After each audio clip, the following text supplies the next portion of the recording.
com quem esteja seguindo, nosso Senhor te guie.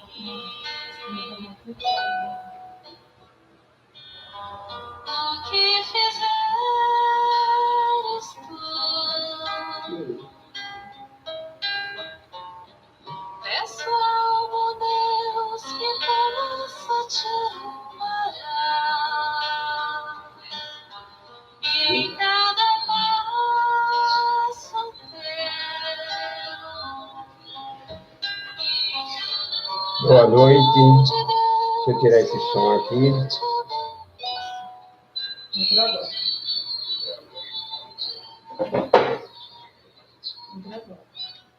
Boa noite. Vamos começar. E nesse momento, o amigo Jesus se faça presente entre nós, com o objetivo de que nós possamos estar sintonizados com Ele, com os bons espíritos, para que o nosso trabalho de divulgação do Espiritismo aconteça nesse clima de harmonia, de serenidade e paz. O tema que eu trago para vocês hoje é um tema que requer muita responsabilidade, porque eu vou falar do coração do mundo, da pátria do Evangelho. E quando a gente se propõe a fazer um tema tão difícil como este, nos remete a uma preocupação bem maior do que a gente costuma ter. Nós vamos falar de um coração de grande responsabilidade. E, nesse momento, eu queria começar por fazer perguntas. Porque quem pergunta não tem a doce ilusão de saber tudo, quer conhecer. E quanto mais perguntamos, mais a gente abre o campo de atuação na área do nosso conhecimento. Principalmente porque nós reencarnamos aqui na Terra e trazemos poucos ou quase nenhum conteúdo de vidas passadas. O esquecimento é uma bênção divina, que é mesmo como se houvesse tamponado os nossos conhecimentos. Estamos aqui para aprender, para conhecer. E um dos métodos mais seguros é você se fazer perguntas, estar fazendo perguntas. Porque aquelas pessoas que não perguntam têm a presunção, têm a doce ilusão de que já sabe tudo. O que eu quero aqui nesse momento é dizer para vocês que nós temos muito pouco conhecimento da vida. Porque nós esquecemos tudo o que aconteceu em reencarnações passadas. Isso é uma bênção divina. Porque já pensou se nós nos lembrássemos de tudo que aconteceu conosco em vidas passadas? Eu diria que era um sofrimento, eu diria comparar, é mesmo que você arrancar um dente sem anestesia. Por isso que o Pai misericordioso nos deu essa bênção de a gente esquecer o passado. Então, você vê que o trabalho espírita realizado por Kardec, ele começou com perguntas. São 1019 perguntas que Kardec fez aos espíritos para conhecer e praticar, iniciar o trabalho de divulgação do espiritismo.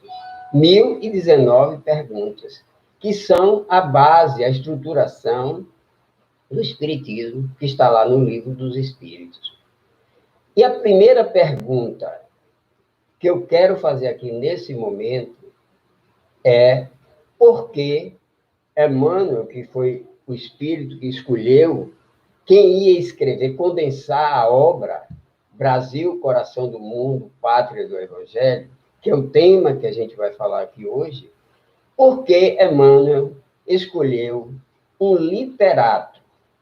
Se ele ia contar uma história, se ele ia relatar uma ciência, ele deveria ter escolhido um cientista, um historiador, para contar essa história. E aí a gente vai começar fazendo essa pergunta: por que Emmanuel escolheu um literato? Uma pessoa que precisava falar de poesia, é uma pessoa, Humberto de Campos, é uma pessoa, é um escritor, é literato, e ele escreve com maestria todos os sentimentos, as emoções. E por isso é que a gente entende o porquê Emmanuel escolheu Humberto de Campos. Se você pega uma obra de Ariano Suassuna e como O Alto da Compadecida e quer encontrar naquela obra uma história, você vai se decepcionar com Ariano, porque ele é também um literato. Ele conta, ele faz um retrato fiel das nossas regiões. Ele desemboca nessa credibilidade de quem lê Ariano Suassuna, fica encantado com a obra que ele conta. Então, nós não podemos esperar coisas diferentes de Humberto de Campos. Exupéry, quando ele é o autor do Pequeno Príncipe, ele tem uma frase que realmente todos nós conhecemos, quando ele diz: o essencial é invisível aos olhos, só se percebe pelo coração. Aí, lendo essa frase, atentando para o detalhe de que esse grande escritor Exupéry escreveu, você começa a entender a escolha de Humberto de Campos, de Emmanuel, escolher Humberto de Campos. Porque Humberto ele vai tratar dessa obra, ele vai condensar essa obra. Por que condensar?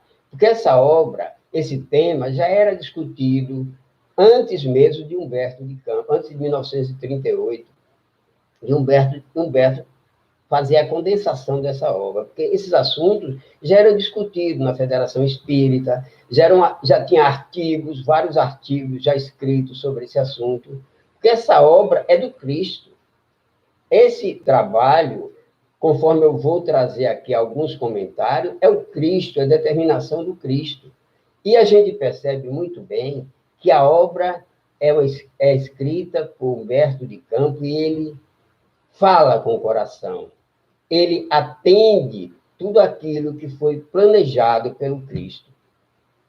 E para iniciar essa conversação aqui, essa conversa, eu vou começar lendo alguns tópicos do que Emmanuel escreve no prefácio dessa obra. Está lá, ele diz assim: Rodolfo, que é um cientista, visitando o vale extenso do Amazonas, exclamou, extasiado, que ali se encontrava o celeiro do mundo, no Amazonas.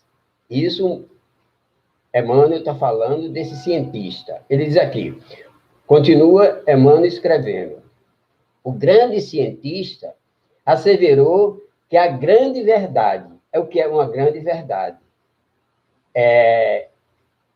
precisamos, diz Emmanuel, porém, desdobrá-la, entendendo-a do seu sentido econômico para o sentido espiritual. Porque o cientista, quando ele falou no sentido econômico, mas Emmanuel quer colocar a coisa agora sobre o objetivo do Cristo. Ele diz aqui, o Brasil não está somente destinado a suprir as necessidades materiais dos povos mais pobres do planeta, mas também a facultar ao mundo uma fé raciocinada. Olha o que é que Emmanuel vai trazer no prefácio da obra. é importante que a gente siga adiante, lendo mais algumas coisas aqui, porque quando Cristo planejou essa obra de transferir a obra do Evangelho lá da Palestina para o Brasil, essa programação já vem de longas datas. Não foi o acaso que isso aí surgiu. E a gente vai ver aqui no decorrer dos nossos comentários textos que foram escritos, palavras do Cristo, que nos dá uma conotação de seriedade. O compromisso do Cristo com o Brasil não é uma coisa vã, não é uma coisa sem fundamentação. Então, se a gente vai agora ver uma palavra do Cristo, primeiro, uma nomeação, onde Cristo nomeia Ismael, o governador do Brasil. Está aqui nesse livro, no capítulo 2, ele coloca aqui, o Brasil não será... Não, isso aqui não. No capítulo 2, ele coloca que Ismael seria o governador do Brasil. E aí o Cristo traz essa mensagem aqui para Ilio. Ilio era um sociólogo do Cristo. Era a pessoa responsável pela parte social, a parte política, a parte que envolvia a sociedade brasileira, a sociedade do mundo, era um parceiro trabalhador ao lado do Cristo. Quem era Ilio? Ou Ilhéu, depende da pronúncia. Ele era o avô de Gamaliel. Ele viveu na Palestina bem antes do Cristo. Desencarnou e foi ser um trabalhador ao lado do Cristo. E o Cristo tem a primeira fala dele aqui no livro Coração do Mundo, Pátria do Evangelho. Cristo diz, Ilio, afasta essas preocupações e receios inúteis. Porque esse mensageiro do Cristo estava preocupado com o comportamento dos seres que viviam o mundo social, o mundo político, o mundo do poder e da glória. Aí o Cristo diz, quando Jesus resolveu implantar no Brasil a pátria do Evangelho, ele diz para Ilio, afasta essas preocupações e receios inúteis. A região do Cruzeiro, que é o Brasil, onde se realizará a epopeia do meu Evangelho, estará, antes de tudo, ligada eternamente ao meu coração. Isso é uma palavra do Cristo. Cristo não estava preocupado com as questões políticas, financeiras, econômicas. Ele estava preocupado que aqui se implantasse a luz do Evangelho. Porque ele tentou fazer isso. Ele tentou fazer isso lá na Galileia. Ele tentou fazer isso nas caminhadas que ele teve, mas viu que não teve sucesso. Entendeu? Então, aí Jesus vai adiante. As injunções políticas terão nela atividades secundárias. Olha o que ele diz para Ilio. Jesus está dizendo que as injunções políticas terão nela, no Brasil, nessa pátria, atividades secundárias. Por quê? Acima de todas as coisas, em seu solo santificado e exuberante, estará o sinal da fraternidade universal. É tão interessante você ver uma determinação do nosso irmão Jesus Cristo. Quando Cristo veio à Terra, lá na Galileia, quando ele veio para aqui trazer o Evangelho, ele ganhou uma cruz. E ele aqui, ele fala em trazer esse cruzeiro, que é uma cruz iluminada, não é mais aquela cruz de madeira, entendeu? Então, a gente vê aqui que Jesus está determinado que aqui será a pátria do Evangelho. E não somente a pátria do Evangelho, conforme Emmanuel coloca lá na frente. Sobre a sua volumosa extensão, continua Jesus, sobre a sua volumosa extensão, pairará constantemente o signo da minha assistência compassiva, e a mão potentíssima de Deus pousará sobre a terra de minha cruz. Aí já é a cruz o que simboliza a mensagem, o evangelho de Jesus. Aqui a cruz está representando o evangelho de Jesus. Porque o Cristo, ele não vem enraizar as pessoas na terra. Aqui, nós vamos ver no decorrer desse texto que Jesus vem trazer os espíritos para se renovarem. E aqui, muitos espíritos estão se renovando, estão se corrigindo, se resignando, porque aqui é a pátria de fazer as mudanças comportamentais dos grandes espíritos. Sobre a sua volumosa extensão, pairará constantemente o signo da minha assistência compassiva. É uma mensagem que realmente nos deixa muito contentes. Ainda ele diz aqui, as potências imperialistas da Terra esbarrarão sempre nas suas claridades divinas. Antes que se ligar aos homens, é ao meu coração que ele se encontra ligado.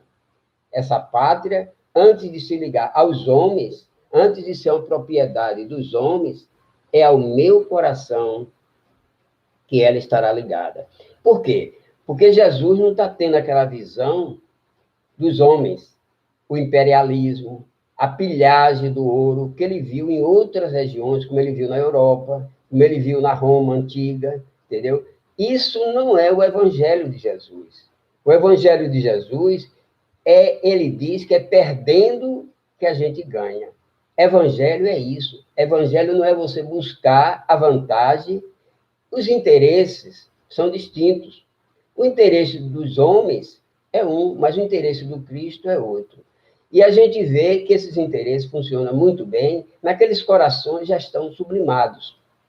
Tem uma passagem de Chico Xavier, conversando com Arnaldo Rocha, e eu vou trazer, é um curtozinho, um conto, que diz assim, um dia Arnaldo Rocha estava passando um problema dificílimo, e chegou no trabalho com Chico, que ele era o coordenador do trabalho mediúnico, e ele chegou chorando. Chico, eu estou sofrendo muito. Aí Chico olhou para ele, deu um abraço e sorriu. Aí ele não entendeu. Chico, eu estou sofrendo, estou dizendo que eu estou sofrendo, e você sorri? Aí Chico diz, Arnaldinho, você agora está apanhando. Porque antes você só batia. Antes você só sabia bater. Agora você está apanhando. Isso é o cruzeiro que está sendo implantado aqui. As esperanças novas que estão sendo renovadas. E aí, nesse momento, onde existe a nomeação, tem um texto aqui que a gente vê aqui, Ismael manda o meu coração, Cristo diz para Ismael, Ismael, manda o meu coração que doravante seja o zelador dos patrimônios imortais que constitui a terra do cruzeiro. Isso é um pequeno fragmento do texto. É a palavra de Jesus nomeando Ismael para ser o governador da terra. Aí Jesus fala aqui ainda, para aí transportei a árvore da minha misericórdia, e espero que a cultives com a tua abnegação e com o teu sublimado heroísmo. Você já pensou? O que é que Jesus disse a Ismael? Com a sua abnegação e sublimado heroísmo. Já pensou? Se eu chego para um filho meu, para uma filha minha, que eles estão planejando fazer alguma atividade, e aí eu digo para eles, olha, tudo bem, vocês podem fazer, agora espero que vocês ajam com abnegação e sublimado heroísmo. Se eu chego para um filho meu e digo uma coisa dessa, o que é que eles vão dizer? Meu pai está louco. Meu pai perdeu o juízo. O que é que ele está exigindo? Abnegação e heroísmo. numa atividade que eu vou realizar. Aqui a gente percebe que o Cristo estava dizendo ao Ismael que ele estava assumindo um trabalho de muito sacrifício. E esse sacrifício ia gerar lágrimas e sofrimento para Ismael. Não era uma coisa fácil. Ser a pátria do Evangelho, ser o coração do mundo e a pátria do Evangelho, era para Ismael uma missão. Depois ele vai falar sobre isso aqui. Eu quero falar sobre o coração um pouquinho, depois eu vou falar sobre missão. E, finalmente, eu vou concluir falando das mudanças que se fazem necessárias para que essa pátria do Evangelho se encaixe de uma forma segura e precisa. Ismael marca uma reunião no mundo espiritual com Jesus, uma reunião de consultoria. O governador do Brasil marca uma reunião com Cristo, o governador do planeta. Olha, são duas categorias que não são muito próximas, mas já se combinam muito bem. Porque Ismael é o governador do Brasil. Tem 600 anos, mais ou menos, que ele foi nomeado governador do Brasil. O Cristo tem 5 bilhões de anos que é o governador do planeta, do Orbis. E aí, Ismael chega para o encontro, para essa consultoria com Jesus, e aí ele não tem palavras, chora. Fica tão emocionado que ele chora. É um anjo, chorando pelas coisas que ele via que estava acontecendo no Brasil. E aí ele diz, Senhor, os donatários dos imensos latifúndios da cruz estão escravizando os negros indefesos de Luanda, da Guiné e de Angola. O que era que estava acontecendo na Terra? O maior karma coletivo que o Brasil assumiu até aquela época. Era um karma coletivo. E a gente vai pensar, será que o Brasil vai se tornar coração do mundo, pátria do Evangelho, com esse karma, sem reparar esse karma? Não se engane, não. Porque é importante que a gente entenda que isso aí era o hábito, eram os costumes, era o vício de todo brasileiro. Quem tem poder aqui em nosso planeta, ele não quer trabalhar, porque o trabalho é visto, por isso que aconteceu a escravidão. O trabalho é visto como algo inferior. Então, o trabalho tem que ser feito por pessoas inferiores. Por isso que estava sendo escravizado.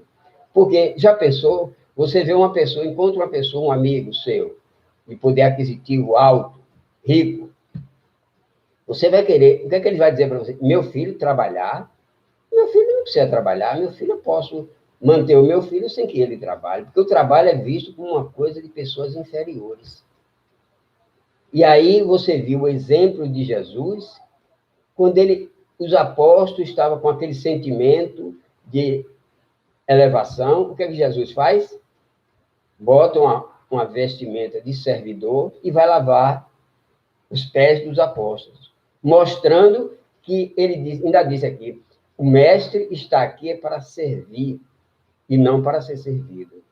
E cada um de nós tem que ter essa missão de que o trabalho dignifica.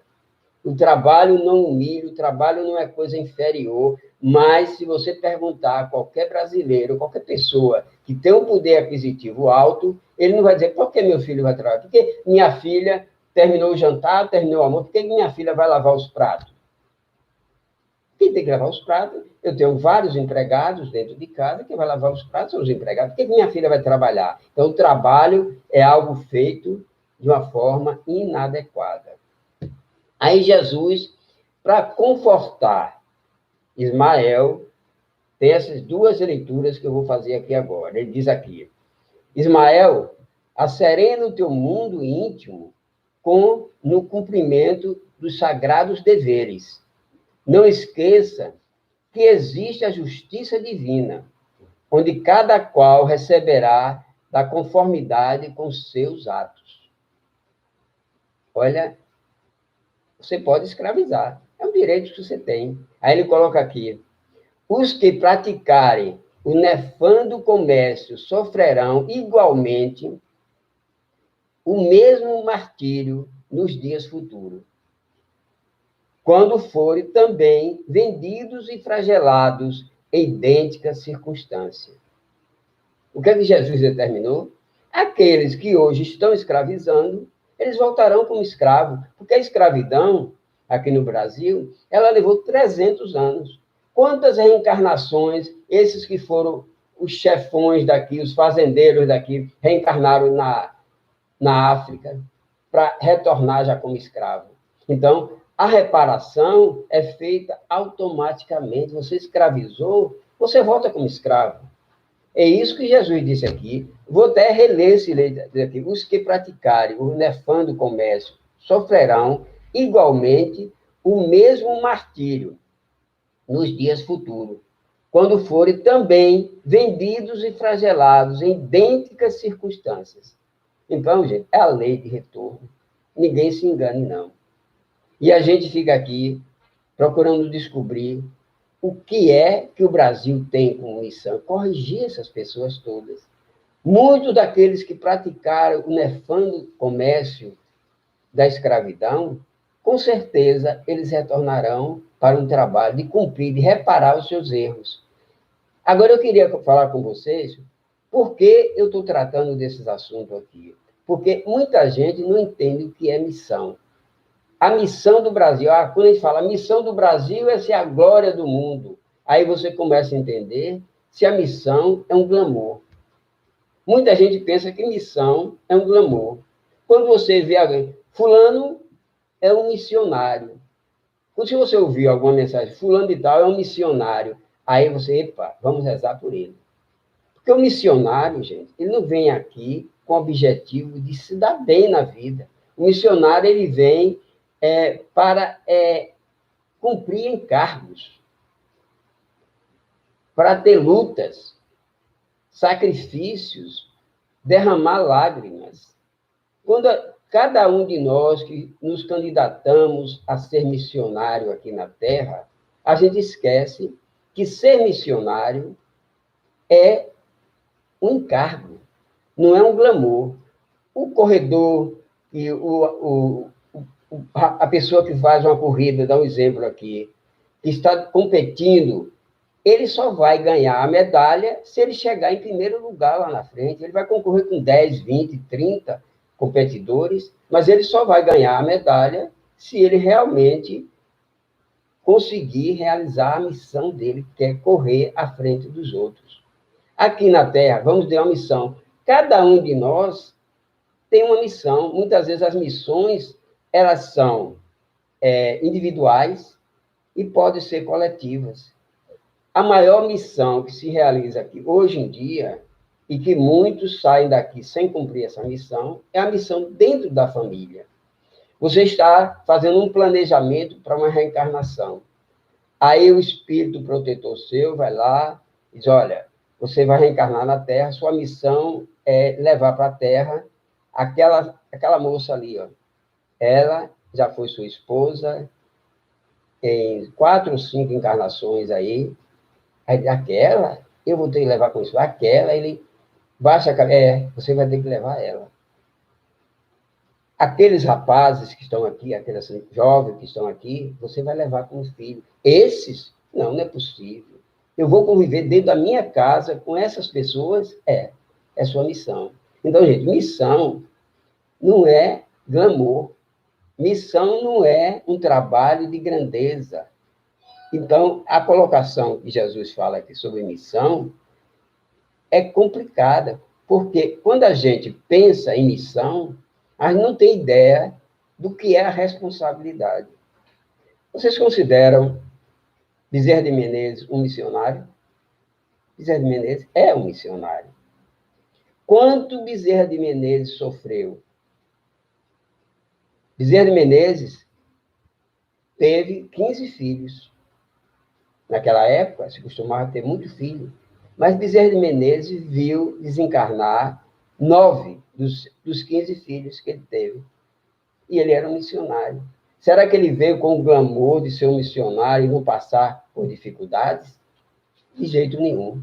Entendeu? É interessante que a gente entenda que Deus nos acolhe como missionários. Agora, uma pergunta eu quero responder. Você acha que Jesus lhe nomeia com determinadas funções aqui na Terra, mas ele precisa de você?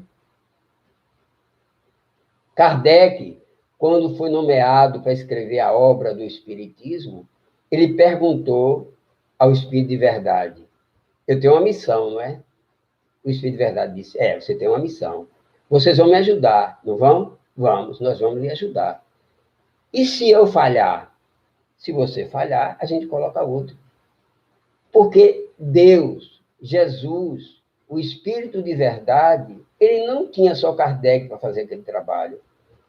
Kardec podia estar pensando que, se ele não fizesse aquele trabalho, o trabalho ia ficar sem ser feito. Não, o Espírito de Verdade, se você não fizer, outro vai fazer. Não é importante que a gente sinta que o missionário é uma pessoa que vem com missões que só ele pode fazer.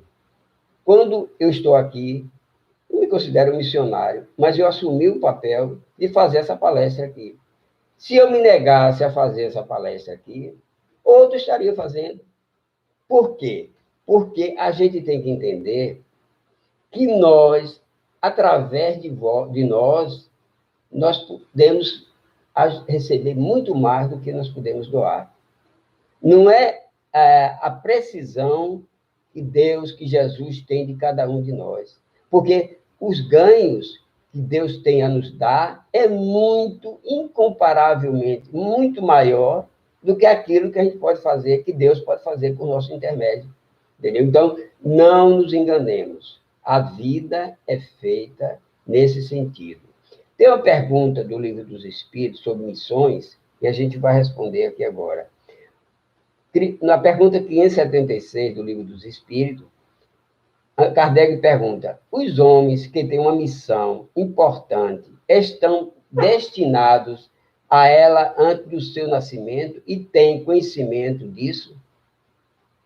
Aí os espíritos respondem: às vezes sim, mas na maioria das vezes o ignora. Ao viverem na Terra, tem um vago sentimento a respeito do que irá acontecer.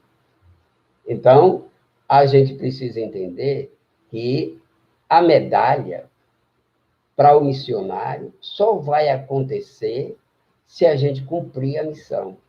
Aqui está dito: Jesus não acolhe o pecador. Jesus acolhe o pecador, mas ele não acolhe o pecado, demonstrando que as nossas falhas nós temos todas que repará-las. Porque no mundo materialista, as coisas funcionam assim. As pessoas vão trabalhar numa empresa, dá um exemplo aqui do mundo materialista. As pessoas vão trabalhar numa empresa, um alto executivo, a empresa dá tudo para ele: vou te dar um carro, você vai ter plano de saúde, você vai ter um salário alto, agora você vai trabalhar 16, 18 horas por dia. A sua missão é trabalhar, e trabalhar muito, dar bom resultado, porque a filosofia das empresas, no campo materialista, é a filosofia grega, a literatura grega. Os deuses vendem quando dão. Os deuses vendem quando dão. Quando você recebe muita coisa de uma empresa, eles estão vendendo aquele benefício para você. Ele está cobrando de você. Já com o Cristo, quando convocou aqueles 12 apóstolos para trabalhar para ele, o Cristo não disse logo para ele: eu não vou remunerar vocês. E os apóstolos aceitaram aquilo com muito equilíbrio, com muita tranquilidade, porque sabiam que o Cristo ia apenas evangelizá-lo naquele momento, e eles iam se tornar evangelizadores seguintes. Então, o primeiro momento, onde Jesus passou pela preparação daqueles apóstolos, o que é que Jesus viveu com aqueles apóstolos? Ensinando. Os apóstolos assistiram às curas do Cristo, viram as multiplicações dos pães, Jesus acalmando a tempestade, andando sobre as águas, e aí os apóstolos batiam no peito: eu sou amigo de Jesus. Aí Jesus aceitou aqueles amigos, mas lá no final, vejam, que muitas vezes você não pode dar uma conotação a uma realidade sem antes o fato acontecer. Lá no final, o que é que acontece? Quando Jesus disse: eu quero que vocês são meus amigos, eu quero que vocês carreguem a cruz comigo. Jesus já estava sabendo que ia desencarnar, já estava preparando os apóstolos, e o que é que acontece naquele momento final? Um trai, o outro nega, e o outro, já depois, no retorno, ele duvida. Aí Jesus chama: vem, Tomé, toca em mim. Porque a gente pensa que fé é comparada à inspeção. Quando Tomé foi tocar em Jesus, porque não acreditou em Jesus, ele duvidou de Jesus, Tomé não tinha fé ainda consistente, porque Tomé estava fazendo uma inspeção. Eu vou lá, porque quando você... a fé é aquilo que você acredita sem ver. Então, na hora que você precisou tocar, ver e tocar para acreditar, você estava fazendo uma inspeção, entendeu? Então, nesse momento, é que a gente sente que aquele momento final ali, epa, eu acho que isso aqui não deu certo. Jesus fez as escolhas erradas. Mas é justamente por isso. Jesus, ele não veio para os sãos. Ele veio ensinar as pessoas que tinham carências a se modificarem. E aqueles apóstolos, excetuando Judas, que partiu para uma outra vida, todos eles se tornaram, mesmo aqueles que fugiram, porque na hora de Jesus ser crucificado, os que não negaram, os que não traíram, eles fugiram, eles não ficaram, entendeu? Então ficaram com medo. Mas depois eles se uniram e passaram a ser o grande trabalhador, entendeu? É importante a gente entender o que aconteceu e acontece aqui, comparando o que aconteceu lá na Galileia, trazendo para o momento atual, porque muita gente não acredita, não é possível. E agora? Tanta miséria nesse país, tanto roubo, tanta corrupção, tantos crimes, tantos políticos corruptos, as instituições se negando a cumprir os seus papéis institucionais, e você diz assim: não é possível. O Brasil não é a pátria do Evangelho, não é o coração do mundo.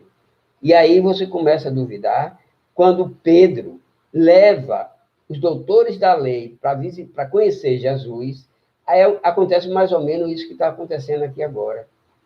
Por quê? Porque Pedro entra com os sábios, os limpos, considerados os poderosos da época, do Sinédrio, eles iam conhecer Jesus. Chega lá e encontra Jesus almoçando com prostituta e publicano. O que se compara isso aí ao momento atual? Políticos corruptos, pessoas desonestas, pessoas desviando o dinheiro da merenda escolar, as misérias morais que estão acontecendo, os crimes violentos que estão acontecendo aí. Então, você pode comparar as épocas mais ou menos com isso. Quando Pedro entra, que vê Jesus conversando com aquelas pessoas segundo ele, de nível inferior, segundo também os homens do templo, é esse o homem que você diz que é o seu mestre? Aí Jesus diz: Pedro, eu não vim para os sãos, eu vim para os doentes. E tem uma passagem muito interessante que a gente percebe, Emmanuel conta um caso, o seguinte, que Chico Xavier pergunta a Emmanuel, o que é o criminoso? Porque a gente muitas vezes condena muitas pessoas, mas esquece de olhar uma coisa bem mais próxima de nós, em nós mesmos. atitudes negativas que às vezes nós temos que apontamos para o outro. Então, o que é que Emmanuel diz para Jesus? Criminoso é aquele que foi descoberto. E tem uma passagem também no livro Transtornos Psiquiátricos Obsessivos, que Emmanuel Filomeno de Miranda está numa reunião espiritual, mediúnica, no mundo espiritual, e aparece um justiceiro. Esse justiceiro chega cheio de moral, dizendo que ele é o chefe ali, que ele está ali para fazer justiça, e quando ele vai dialogar com o doutrinador, que o doutrinador faz ele relembrar lances do passado dele, ele começa a chorar. Ele descobre que ele era muito mais sujo, muito mais carregado de energia negativa do que aqueles que ele estava julgando ali, tentando fazer justiça. Então, é importante o que Jesus diz. Essa já é a pátria do Evangelho. Porque o fato de aqui estar passando por essas crises morais que a gente está vivenciando, não significa que a pátria do Evangelho deixa de ser o Brasil. Porque há 600 anos atrás, o espírito de Ilio, que era o sociólogo do Cristo, ele reencarnou no ano de 1394, está lá na obra, nessa obra. Reencarnou no ano de 1394, com o nome de Henrique de Sagres, com a determinação de Jesus que ele viesse, reencarnasse em Portugal. Ele reencarnou como filho de Dom João I, e ele vai ser aumentar, fazer crescer a navegação do mundo. Então, foi com a Escola de Sagres que o Brasil conseguiu ser descoberto, que conseguiu fazer aquelas caravelas, e o Brasil chegou a ser descoberto. Tudo por uma... Está lá no livro. Eu não estou criando nada. Foi Jesus que determinou, e Ilio foi um trabalhador que veio fazer essa divulgação das companhias de navegação para que o Brasil fosse descoberto. Isso aí já é a caminhada de sucesso para se fazer esse encontro da pátria do Evangelho, do cruzeiro que a gente hoje habita. Então, a gente entende que a pátria do Evangelho está aqui. Quantos espíritos... Vamos fazer um teste aqui? Quantos espíritos reencarnaram na Terra com missões de regenerar suas almas?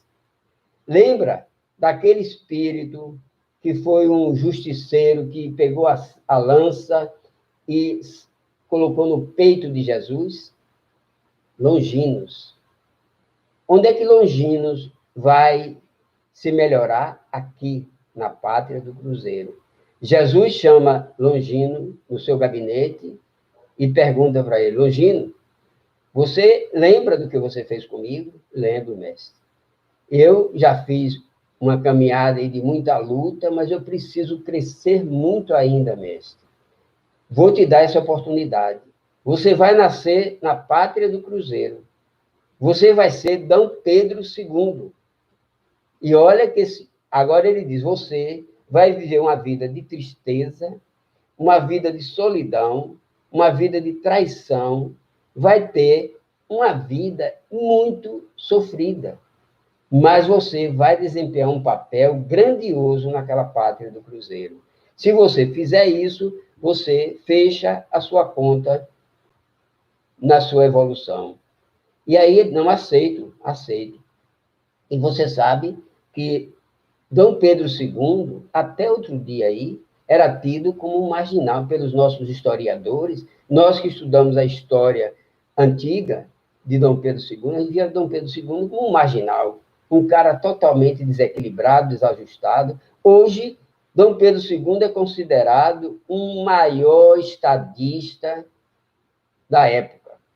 Então, você vê que as injustiças que aconteceram não foram por acaso. Ele veio para reparar o erro dele. E ele reparou com muita dignidade, exceto na Guerra do Paraguai, onde ele cometeu os seus equívocos, entendeu? E teve uma pontuação diminuída. Foi chamado, inclusive está no livro, foi chamado pelo Cristo e deu um puxão de orelha nele, que ele cometeu algumas falhas. Mas você vê que naquela época a coisa era trabalhada com muita seriedade, tudo planejado. E agora também, ninguém se engane, não. Se fulano, cicrano, todos esses que estão aí errando, porque a gente entende o seguinte: o senador que roubou, o deputado que é ladrão, o criminoso, todos esses, gente, todas essas pessoas mamaram no peito da mãe, tiveram a oportunidade de ser educados. E agora eu pergunto, e aquela criança que está dentro do seu lar? Você sabe quem é ela? Você está preparando aquela criança para não cometer esses mesmos erros? Porque a doutrinação começa no berço, no lar da gente. Que aquele que vai ser, aquele que foi o senador que roubou, o deputado que é ladrão, o criminoso que está estuprando, que está fazendo miséria no mundo, essas pessoas mamaram no peito da mãe e receberam a oportunidade de serem evangelizadas. E, no entanto, não fizeram. Eu vou citar outro nome aqui, Anchieta. Anchieta veio para aqui, para o Brasil, comeu o pão que o diabo amassou. Acho que ele não comeu pão, porque naquela época acho que não tinha pão. Mas ele viveu com muita resignação, foi um trabalhador muito eficiente, mas ele veio se regenerar aqui, como Dom Pedro II regenerou Longino, entendeu? Então, aí Dom Pedro, Anchieta, ele teve que viver duas encarnações. Ele viveu Fabiano de Cristo, no Rio de Janeiro, onde ele fechou a fatura dele e conseguiu uma evolução muito grande. Eu vou mais além. Outro que evoluiu aqui no Brasil, isso eu estou citando alguns casos, são milhares de casos que a gente conhece e que a gente sabe que existiu, porque aqui é a pátria onde Jesus chama os seus filhos para se regenerarem. Lógico, tem alguns que não conseguem. Alguns vão ter que adiar mais algum período, alguns não conseguem, mas a maioria está conseguindo. Entendeu? A maioria talvez não, né? Públio Lentus. Públio Lentus era um senador de Roma. Era o homem que, com a palavra dele, ele podia mudar a história do evangelho. No entanto, ele não fez. Uma palavra dele dizia Pilatos, porque ele era muito maior do que Pilatos, ele estava lá, trabalhando ali na região da Galileia, porque ele era o senador de Roma, estava repousando lá, que ele tinha levado, pelo livro Há 2000 anos, ele tinha ido passar uma época descansando e tinha levado uma filha. A filha tinha lepra. E a filha era considerada uma pessoa doente em fins terminais mesmo. E um dia ele sai, sabendo que Jesus existia, já em Cafarnaum, ele sai passeando ali na beira do lago, senta em um banco, com a vontade enorme de encontrar esse Jesus para levar uma paz, uma cura para a filha dele. Porque ele já ouvia falar das pessoas, dos milagres de Jesus. E quando ele está sentado naquele banco, naquela praça, Jesus se aproxima dele. E Jesus sabia que ele estava procurando por ele, né? Aí Jesus diz: o que é que você quer? Aí ele diz: é uma filha que eu tenho. E contou a história da filha. Aí Jesus diz para ele: por você, talvez não, mas pela sua companheira, você vai chegar em casa e vai ter uma surpresa. Quando ele chegou em casa, a filha estava boa. Esse homem que teve esse milagre na mão, teve o poder de mudar o evangelho na época, esse homem não fez nada para salvar o Cristo. Ele reencarnou e veio para aqui, e ele aqui, Emmanuel, é a reencarnação de Públio Lentulio. E você vê que aquele que não fez nada pelo evangelho lá na Galileia, ele fez tudo. Talvez a maior obra do evangelho, uma das maiores obras do evangelho, é escrita por Emmanuel. Entendeu? Ele não fez pelo evangelho lá, mas aqui ele fez tudo. Você vê que quase tudo que a gente lê, as mensagens de esperança, de renovação, de aconselhamento, quase tudo é obra do evangelho produzida por Emmanuel. E esse homem evoluiu aqui, na pátria do evangelho. Então, Nós estamos chegando ao final. Eu queria só comentar uma coisa e ler esse texto aqui do livro Luz no Lar. Porque eu lhe pergunto, você está esperando o quê? Você está na pátria do Evangelho. E você está esperando o quê? Para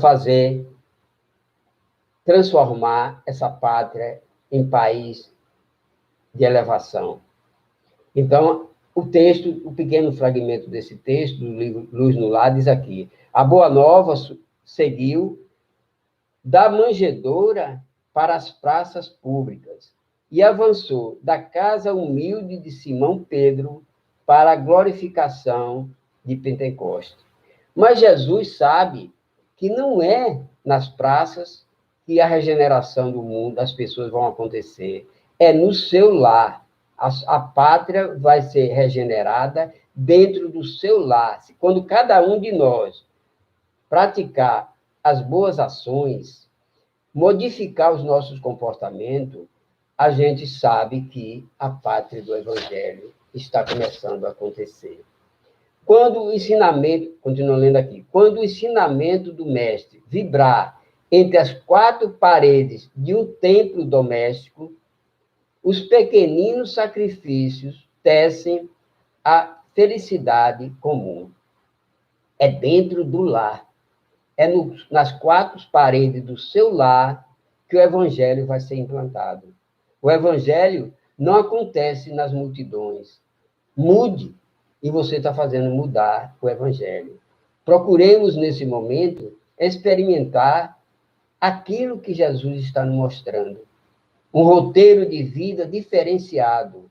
E vamos seguir as pegadas da redenção. Porque a gente tem nomes, modelos de nomes muito grandes para a gente seguir.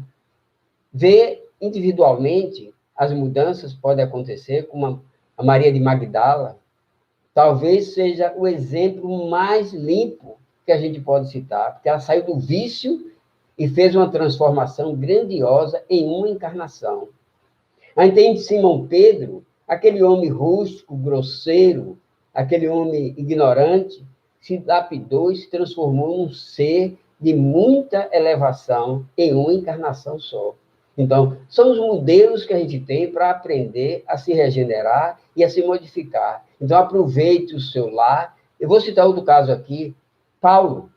Paulo era um homem, era um palestrante, era um homem de cultura, ignorante no sentido estúpido, violento, mas quando ele conheceu Cristo, ele se modificou, ele se regenerou, e talvez o nosso evangelho não tivesse alcançado uma grandeza tão grande se não fosse Paulo. Então, a partir da estrada de Damasco, onde ele viu o Cristo, porque Cristo já sabia, Cristo já tinha mandado recado para ele. Então, a história de Saulo era muito conhecida. Ele já sabia que tudo aquilo ia acontecer. Abigail já tinha dado mensagens para ele. E ele sabia que o Cristo estava no encalço dele e que uma hora ia acontecer. Mas ele fez uma transformação, uma redenção tão grande que é modelo para todos nós, gente. Então, vamos aproveitar esse momento de renovação, de acolhimento, de harmonia, de serenidade. Eu espero que vocês compreendam que vocês estão morando na pátria do Evangelho, no coração do mundo. E até mesmo o formato do Brasil, ter aquela forma de coração, foi uma coisa determinada, está no livro. Foi uma coisa determinada pelo Cristo, que ele não permitia que as invasões holandesas, francesas e outras inglesas que houveram aqui não dividisse o Brasil, porque ele queria a forma do Brasil, a forma de coração. E nada é por acaso, gente. Eu não estou aqui fantasiando, é uma história verídica, eu acredito que o Brasil é a pátria do Evangelho e a gente tem que fazer a nossa parte, porque essa renovação, transformar o Brasil em pátria do Evangelho, não vai ser o Congresso Nacional, não vai ser os políticos que vai fazer isso, não. Isso tem que acontecer dentro dos nossos lares. No dia que a gente modificar os nossos comportamentos, aí sim, vai sair do nosso lar e vai para as praças públicas, fazendo um conteúdo positivo para a nossa renovação. E amanhã, para algumas pessoas, é um dia muito importante da gente fazer as nossas escolhas com o voto. É com o voto que a gente vai poder fazer as escolhas de pessoas decentes que venham melhorar e venha conduzir o nosso planeta, a nossa pátria com mais amor. Que Jesus nos abençoe, muita paz, muita luz e nos dê uma noite tranquila e harmonia em nossos lares. É o que a gente está precisando. Que Deus seja louvado.